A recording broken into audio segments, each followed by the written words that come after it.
हरे कृष्णा, राधे राधे, जय श्रीमन नारायण। आज हम सुनेंगे वट सावित्री व्रत की कथा। तो आइए सबसे पहले हम यह जान लेते हैं कि वट सावित्री व्रत है कब। इस वर्ष 6 जून 2024 दिन गुरुवार को वट सावित्री व्रत मनाया जाएगा। इस दिन व्रत रखा जाएगा और पूजा की जाएगी। आइए अब हम इसकी कथा जान लेते हैं। वट सावित्री की यह कथा सावित्री और सत्यवान की कथा है। कथा के अनुसार एक समय की बात है कि मध्य देश के अश्वपति नाम के धर्म आत्मा राजा का राज्य था। उनकी कोई भी संतान नहीं थी, वह निसंतान थे। राजा ने संतान हेतु यज्ञ करवाया ताकि उन्हें कोई भी संतान प्राप्त हो सके, परंतु कोई भी संतान नहीं हुई। कुछ समय बाद उन्हें एक कन्या की प्राप्ति हुई। उस कन्या का नाम उन्होंने सावित्री रखा। सावित्री बहुत ही सुंदर गुणवंती थी। विवाह योग्य होने पर सावित्री के लिए धूम्रसेन के पुत्र सत्यवान को पति रूप में वरण किया। सत्यवान वैसे तो राजा का पुत्र था, लेकिन उनका राजपाट छिन गया था और अब वह बहुत ही गरीब और दरिद्र जीवन जी रहे थे। इधर जैसे ही यह बात नारद जी को मालूम हुई तो वह राजा अश्वपति के पास आकर बोले कि आपकी कन्या ने पर खोजने में बड़ी भारी भूल की है। सत्यवान गुणवान और धर्मात्मा अवश्य है, परंतु वह अल्प आयु है। वह 1 वर्ष के बाद ही उसकी मृत्यु हो जाएगी। नारद जी की बात सुनकर राजा उदास हो गए। उन्होंने अपनी पुत्री को समझाया, पुत्री, ऐसे अल्प आयु व्यक्ति से विवाह करना उचित नहीं है, इसीलिए तुम कोई और वर चुनो। इस पर सावित्री बोली, हे तात आर्य कन्या, अपने पति का वरण एक ही बार करती है, अतः अब चाहे जो भी हो मैं सत्यवान को ही अपना वर रूप में स्वीकार करूंगी। सावित्री के दृढ़ रहने पर आखिर राजा अश्वपति विवाह का सारा सामान और कन्या को लेकर वृद्ध संजीव सहित उस वन को गए जहाँ राजश्री से नष्ट अपनी रानी और राजकुमार सहित एक वृक्ष के नीचे धूम्रसेन रहते थे। विधि विधान से पूर्व काल सावित्री और सत्यवान का विवाह हो गया। वन में रहते हुए सावित्री अपने सास और ससुर और पति की सेवा करने लगी। नारद जी बतलाते हैं कि अनुसार पति के मरण काल का समय अब पास आ गया था तो वह उपवास करने लगी। नारद जी ने पति की मृत्यु का दिन बतलाया था। उस दिन जब सत्यवान कुल्हाड़ी लेकर लकड़ी काटने के लिए जंगल की ओर गया, जाने के लिए कुछ ही आगे बढ़ा था, तभी सावित्री भी अपने सास ससुर से आज्ञा लेकर उनके साथ वन को चली गई। वन में सत्यवान जीव भी पेड़ पर चढ़ने लगा। उसके सिर में असहनीय पीड़ा होने लगी और पीड़ा के कारण वह गिर गया। वह सावित्री की गोद में अपना सिर रखकर लेट गया। थोड़ी देर बाद सावित्री ने देखा कि यमराज के अनेकों दूत वहां पर आ रहे हैं। साथ में पास लिए यमराज भी खड़े हैं। यमराज सत्यवान के अनुष्ठान प्राण जीव को लेकर दक्षिण दिशा की ओर चले गए। सावित्री भी यमराज के पीछे पीछे चल दी। सावित्री को अपने ओर आता हुआ देखकर यमराज ने कहा, हे पति परायण, जहाँ तक मनुष्य का साथ दे सकता था वहाँ तक तुमने अपने पति का साथ दिया। अब तुम वापस लौट जाओ, इससे आगे तुम्हारा कोई कार्य नहीं है।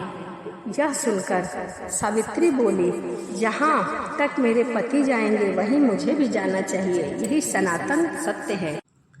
यमराज ने सावित्री की धर्मपरायण की वाणी सुनकर वर मांगने को कहा। सावित्री ने कहा कि आप मेरे अंधे सास ससुर को नेत्र की ज्योति दे दीजिए।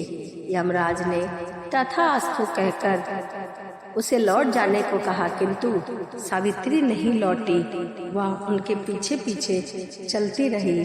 कुछ देर आगे जाने पर जब यमराज ने देखा कि सावित्री आ रही है, फिर उसे कहा कि लौट जाओ, परंतु वह ना लौटी। यमराज ने उसे पुनः वर मांगने को कहा। सावित्री ने वर मांगा कि मेरे सास ससुर का खोया हुआ राज्यपाट उन्हें वापस मिल जाए। यमराज ने तथास्तु कहकर उसे लौट जाने के लिए फिर कहा, परंतु सावित्री अड़ी रही। सावित्री की पति भक्ति और निष्ठा देखकर यमराज अत्यंत द्रवीभूत हो गए। उन्होंने सावित्री से एक और वर मांगने के लिए कहा। तब सावित्री ने यह वर मांगा कि मैं सत्यवान के 100 पुत्रों की मां बनना चाहती हूँ, मुझ पर कृपा करे और मुझे वरदान दे। सावित्री की पति भक्ति आदि से प्रसन्न होकर इस अंतिम वरदान को देते हुए यमराज ने सत्यवान को अपने पास से मुक्त कर दिया और वे अदृश्य हो गए। सावित्री अब उसी वट वृक्ष के पास आई। वट वृक्ष के नीचे पड़े सत्यवान के मृत शरीर में जीव का संचार होने लगा था और वह उठकर बैठ गए। सत्यवान इस प्रकार जीवित हो गया और सावित्री ने अपने पति के प्राण किस प्रकार यमराज से बचाए। सत्यवान के माता पिता की आंखें भी ठीक हो गई, उनका राजपाट भी उनको मिल गया जो कि खोया हुआ था। इससे सावित्री बहुत खुश हुई और उसने अपने सास ससुर से आशीर्वाद लिया। इस प्रकार यह सत्यवान और सावित्री की कथा थी, जो कि वट सावित्री के दिन सुनी जाती है। इस कथा को जो स्त्री सुनती है उसका सौभाग्य जन्म जन्मांतर तक बना रहता है। तो यह सत्यवान और सावित्री की व्रत की कथा थी। तो चलिए इसी के साथ वीडियो को समाप्त करते हैं और मिलते हैं अगली वीडियो में। सभी को राधे राधे, जय श्रीमन नारायण, हरे कृष्णा।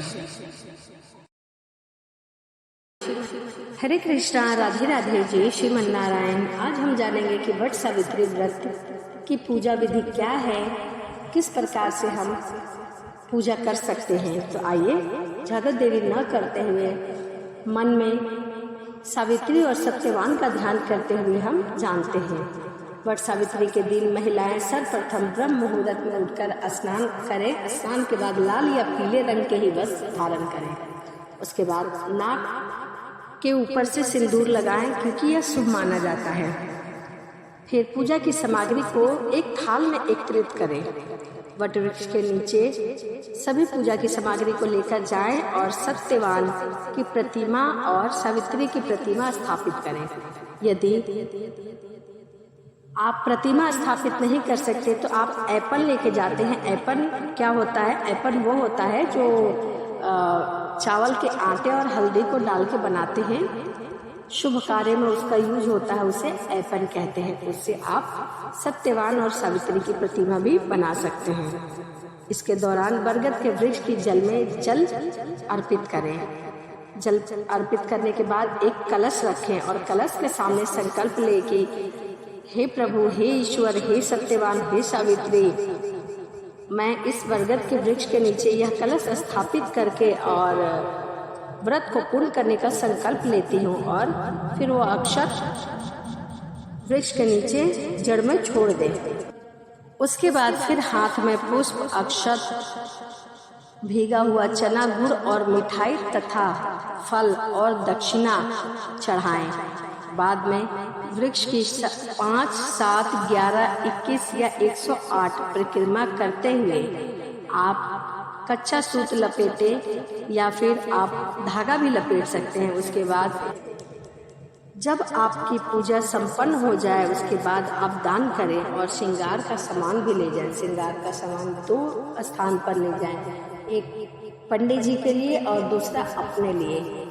अपना वाला श्रृंगार का सामान वही वट वृक्ष के पास पूजा करते समय रख दें और जो पंडित जी के लिए लेके गए हैं, जो दक्षिणा, दान दक्षिणा, चावल वगैरह और श्रृंगार का सामान, वह पंडित जी को समर्पित कर दे। उसके बाद कथा भी सुने।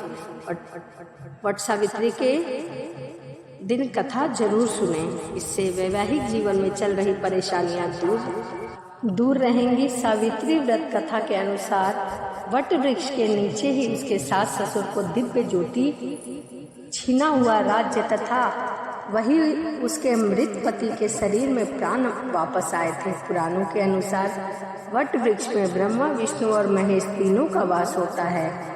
इसके नीचे बैठकर पूजा, व्रत, कथा आदि सुनने से मनोकामना पूर्ण होती है।